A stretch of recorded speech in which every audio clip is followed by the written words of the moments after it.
आज जुमे का नमाज है, इसके बाद 31 तारीख को ईद है। रमज़ान का महीना चल रहा है, आज अंतिम जुमे की नमाज है। पूरी दुनिया में ऐसा कहीं नहीं हुआ होगा। क्या भारत के मुसलमानों को दूसरे दर्जे का नागरिक घोषित किया जा रहा है? सड़कों पर बात शुरू हुई कि सड़कों पर नमाज अदा नहीं होगी, पार्कों पर नमाज अदा नहीं होगी। अब कहा जा रहा है कि छतों पर नमाज अदा नहीं कर सकते हैं। हरियाणा में नमाज की छुट्टियां कैंसिल की जा रही है, तो बिहार में सौगातें पीएम बांटा जा रहा है। क्या सुविधा के हिसाब से राजनीति हो रही है? नमस्कार, मैं शंभू कुमार सिंह और आप देख रहे हैं नेशनल दस्तक। पहले सीएए एनआरसी के नाम पर पूरे देश के मुस्लिमों को डराया गया, धमकाया गया। एक लंबा प्रोटेस्ट चला शाहीन बाग से लेकर पटना तक। अब वक्फ बोर्ड बिल को लेकर भी एक बड़ा प्रोटेस्ट चल रहा है। पटना में धरना है, लालू यादव भी गए हैं वहाँ, तमाम चंद्रशेखर आज़ाद भी गए हैं। ये वो कानूनी मसला है, ये संवैधानिक मसला है। ये संसद से आप बिल बना सकते हैं, चाहे सीएए एनआरसी का मसला हो, वक्फ बोर्ड बिल का मसला हो। लेकिन भारत का संविधान सबको अपने धर्म की उपासना का अधिकार देता है। भारत का संविधान सबको धार्मिक रूप से बराबर मानता है। ऐसे में तमाम पत्रकार सवाल उठा रहे हैं। सोचिए, अनुराग द्वारी जो एनडीटीवी के पत्रकार हैं, ब्राह्मण समाज से, उन्होंने कहा कि क्या मुसलमान रोड पर नमाज नहीं पढ़ सकते हैं, ट्रेन में नहीं, अस्पताल में नहीं। नमाज का दरअसल एक वक्त होता है, वक्त मुकर्रर होता है, तय होता है, फिक्स होता है। उसी समय आपको नमाज अदा करना होता है। और जो इस्लाम को मानने वाले हैं वो जहाँ भी हो, जो कुरान को मानने वाले हैं, वो जिस वक्त वो जहाँ पर भी उस समय होते हैं वहाँ वो अपने धार्मिक इस काम को पूरा करते हैं। इस लिहाज से उनको पता नहीं होता। अगर कोई मान लिए शाम में 5 बजे या 6 बजे नमाज अदा करना है और वो अस्पताल में है, तो वो वहाँ नमाज अदा करते हैं। उसके लिए वो टाइम का चेंज नहीं हो सकता, ये उनकी एक मजबूरी है। इस वजह से अगर ट्रेन में वो सफ़र कर रहे हैं तो कोई 5 वक्त का नमाजी है या 6 वक्त का नमाजी है, तो वो नमाज को पूरा करेगा। ये उनकी एक मजबूरी है। लेकिन भारत में मुश्किलें बढ़ती जा रही है। खासकर सार्वजनिक जगहों पर नमाज पढ़ने पर उनको टारगेट किया जाता है। इसलिए अनुराग द्वारी लिख रहे हैं कि जब जुलूस निकल सकता है, तमाम धर्म के अनुयायियों का सड़क पर जुलूस, धरना, प्रदर्शन, लंगर सब हो सकता है, तो सिर्फ मुसलमानों को क्यों टारगेट किया जा रहा है? तो क्या मुसलमानों को अलग थलग किया जा रहा है, हाशिए पर डाला जा रहा है?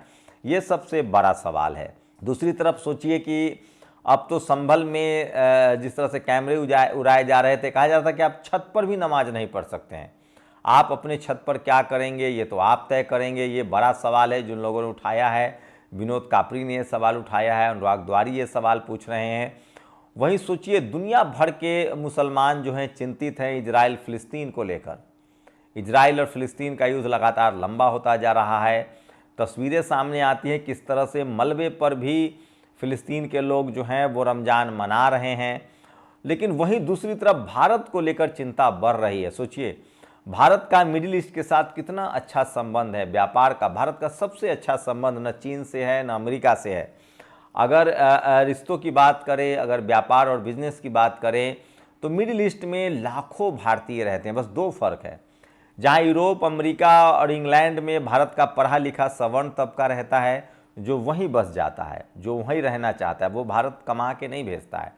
लेकिन खासकर मिडिल ईस्ट में जो है वो भारत के जो SC, ST, OBC, किसान, अल्पसंख्यक, गरीब लोग हैं वो जाते हैं, वहाँ घर नहीं बनाते हैं। वो अपने परिवार की बेहतरी के लिए पैसा भेजते हैं, उसी से भारत का विदेशी मुद्रा भंडार भरता है। भारत के निर्यात की बात करें तो पानी से लेकर तमाम खाने पीने की चीज़ों का निर्यात मिडिल ईस्ट में होता है, उससे भारत की मुद्रा बढ़ती है। इसी पर चीन की नज़र भी है। तो भारत का सबसे बढ़िया संबंध मिडिल ईस्ट के साथ है। क्या उस पर आँच नहीं आएगा? इससे पहले भी कई बार हो सका है। तो सोचिए, मुसलमानों के बहाने आप राजनीति कर रहे हैं, लेकिन आप सोचिए, आप भारत की अर्थव्यवस्था, भाईचारा को कटघरे में खड़ा कर रहे हैं। खुद भारत के प्रधानमंत्री लगातार कतर, दुबई, UAE जा रहे हैं। भारत का मैच दुबई में हो रहा है। क्या मैसेज जाएगा दुनिया में? भारत को अगर आप किसी के धार्मिक, मैं फिर कह रहा हूँ, भारत में जातिवाद इसलिए फलता फूलता रहा क्योंकि उसका दुनिया से कनेक्शन नहीं था। लेकिन अगर इसलिए बाबा साहब ने धम्म का रास्ता अपनाया था। आज बुद्धिस्ट कंट्री हजारों हैं। सोचिए, देखिए, बोध गया में जो धम्म का आंदोलन चल रहा है, जहाँ बुद्ध विहार पर, महाबोधि बुद्ध विहार पर कब्जा है गैर बुद्धिस्टों का, उसको लेकर दुनिया भर में मैसेज चला गया है। तो ये इसलिए बाबा साहब ने धम्म का रास्ता अपनाया था, जो भारत का धम्म है। बुद्ध का धम्म है। तो रिलीजियस रूप से इस्लाम जो है वो दुनिया भर में फैला हुआ है। आप उस पर जो भी क्रिया प्रतिक्रिया करते हैं, मैं फिर कह रहा हूँ, मिला जुला कर इससे भारत का विकास बाधित होता है। मिला जुला कर आप भारत के 20 से 25 करोड़ लोगों को आइसोलेट नहीं कर सकते, और अगर आप कर भी रहे हैं तो फिर आप वसुधैव कुटुंबकम की बात मत कीजिए, बराबरी की बात मत कीजिए। और ये सब कुछ पॉलिटिकल मुद्दे पर हो रहा है। मैं फिर कह रहा हूँ, इस देश में स्कूल अस्पताल के मुद्दे से ध्यान भटकाना है। कोविशील्ड वैक्सीन आ रहा है, उससे ब्लड क्लॉट होता है, लोगों को हार्ट अटैक आ रहा है, उससे ध्यान भटकाना है। बेरोजगारी सीमा पर है, मध्य प्रदेश में तो बेरोजगारों का नाम बदल गया है, इससे ध्यान भटकाना है। अर्थव्यवस्था चौपट हो रही है, तो क्या धर्म के नाम पर जो पोलराइजेशन हो रहा है उससे क्या समाज का फायदा है, ये सबसे बड़ा सवाल है और इस पर आपको बात करनी पड़ेगी। लेकिन भारत की मीडिया नहीं कर रही है इस पर बात, ये सबसे चिंताजनक बात है। लेकिन सोशल मीडिया पर लोग इसको लिख पढ़ रहे हैं, ये बात आपको समझना पड़ेगा। छत पर नमाज नहीं होगी, छतें अनंत काल से अमृत काल तक होली के रंग भरे गुब्बारे फेंकने के लिए आरक्षित है, इस तरह के पोस्ट लिख रहे हैं। आप छत से गुब्बारा फेंक सकते हैं, लेकिन सोचिए, राहुल गांधी जो लीडर ऑफ अपोजिशन भी हैं, जो 60% से अधिक मतदाताओं का प्रतिनिधित्व करते हैं, का जिस तरह से अपमान किया जा रहा है, सभी कांग्रेसी सांसद को संसद से त्यागपत्र देना चाहिए। मौत माने मोक्ष, बेरोजगार माने युवा आकांक्षी, अनपढ़ माने विश्वगुरु। तो सोचिए, इस तरह के तंज किए जा रहे हैं।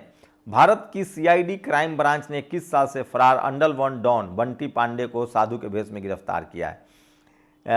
ये देखिए, नदीम खान ने ये तस्वीरें शेयर की है, वो दुनिया के दूसरे हिस्से में हैं।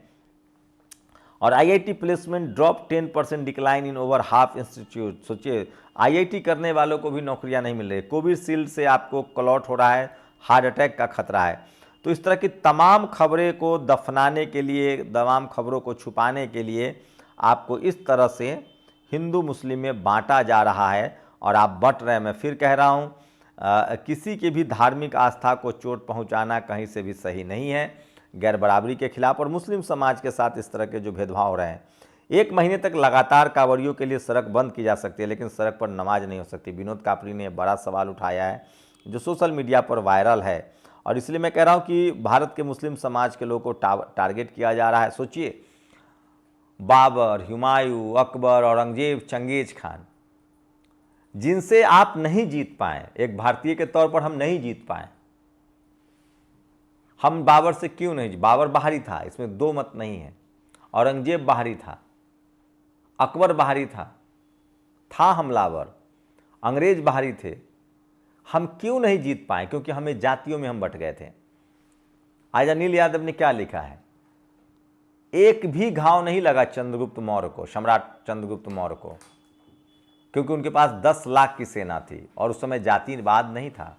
भारत का हर नागरिक भारतीय था। सम्राट अशोक की सेना, नंद वंश की सेना, तभी आपस में राजपाट के लिए लड़ाई हुई, लेकिन बाहरी कोई नहीं कब्जा कर पाया। अखंड भारत, सम्राट अशोक का भारत। हम पर विदेशियों ने तभी कब्जा किया जब हम जातियों में हमें बांट दिया गया।